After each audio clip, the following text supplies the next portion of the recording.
C'est difficile d'être étudiant si on n'a pas beaucoup de moyens, si on est dans une zone un peu désertée. Il faut juste se dire, et moi j'essaye de le montrer via cette app et cette communauté qu'on est en train de créer et qui grandit chaque jour, qu'on n'est pas seul. Salut Melty, c'est Jules Simian, fondateur d'Extra Student, et on va parler de mon parcours dans la dalle. J'ai 20 ans, j'étais étudiant, je ne le suis plus. Pas forcément très bon élève, assez assidu, je copinais pas mal avec les profs et le staff de l'école.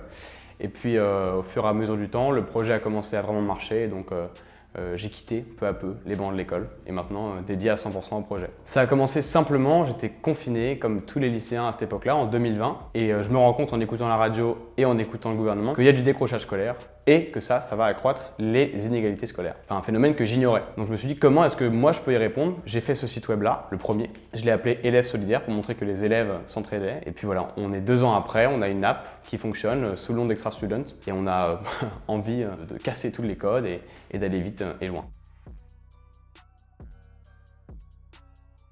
C'est très simple, aujourd'hui c'est une application qui est gratuite et dessus on peut partager des documents de cours, donc des fiches de cours, des exposés, des poèmes, enfin tout ce qui vous appartient, vous élèves. On peut discuter librement, on associe un sujet à un tag et on parle entre lycéens, entre étudiants, dans toutes les villes de France. Tu peux te connecter simplement et puis tout le monde peut échanger avec tout le monde. C'est ça la jeunesse du projet. Et moi mon but, au-delà juste de faire en sorte que les élèves qui aient des questions aient des réponses, c'est de connecter les élèves qui n'ont pas fait les mêmes lycées, qui ne sont pas dans les mêmes universités. Nous on veut retrouver une plateforme sur laquelle on échange, nous la Gen Z, de sujets différents. Donc ça peut être de l'actu, ça peut être de la culture, ça peut être de sujets de cours et même parfois de rencontres amoureuses.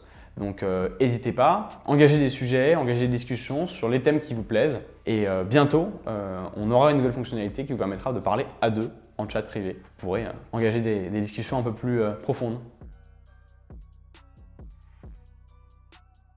Alors personne n'est vraiment destiné à créer un projet ou un autre. C'est juste qu'on s'auto-censure. Généralement, on se dit « bah non, c'est pas fait pour moi », alors qu'en fait, si, ça l'est peut-être. Et donc moi, dans mon cas, je me suis juste dit « bah pourquoi pas moi ?» Si j'ai cette idée-là et que je vois ce besoin-là, et bah c'est peut-être à moi de créer ce projet-là. Donc je l'ai fait sans vraiment réfléchir. Et puis moi, je connaissais pas du tout ce monde-là. Je n'étais pas développeur, j'avais pas de compétences de développement. D'abord, j'ai créé un site web en no-code. Je l'ai créé via un autre site web. Après, le deuxième, je l'ai fait avec un ami. Notre troisième outil digital, notre app, je l'ai fait avec une société en prestation parce que je n'avais pas les capacités pour le faire moi-même.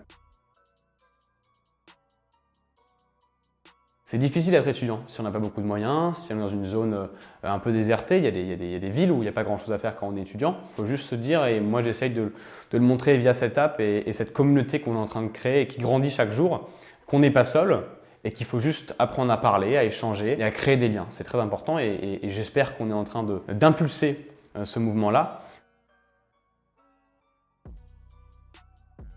Moi, ça a tout changé. Déjà, je suis passé d'une vie d'étudiant à une vie d'entrepreneur, c'est-à-dire qu'aujourd'hui, on a une jeune équipe. En fait, moi, je gère une société, donc c'est une vie voilà, que peut-être je ne me prêtais pas à avoir à l'âge que j'ai, mais qui me plaît, dans laquelle je m'épanouis énormément. Vie d'étudiant, vie d'entrepreneur, c'est opposé, mais il fallait faire un choix et quand on est passionné et convaincu, comme je le suis, le choix est facile à faire et donc je l'ai fait. Alors les projets à venir, c'est déjà de développer l'app encore plus, qu'on grandisse ensemble, qu'on aille même au-delà de la France. Moi, je pense que dans le monde de l'éducation, il y a beaucoup à faire. L'entrepreneur ne doit pas se fermer les portes à d'autres domaines ou même à d'autres mondes. J'ai envie d'avoir un impact global dans ce monde-là, qui est le monde de l'éducation, et que ça passe par le milieu politique, milieu associatif.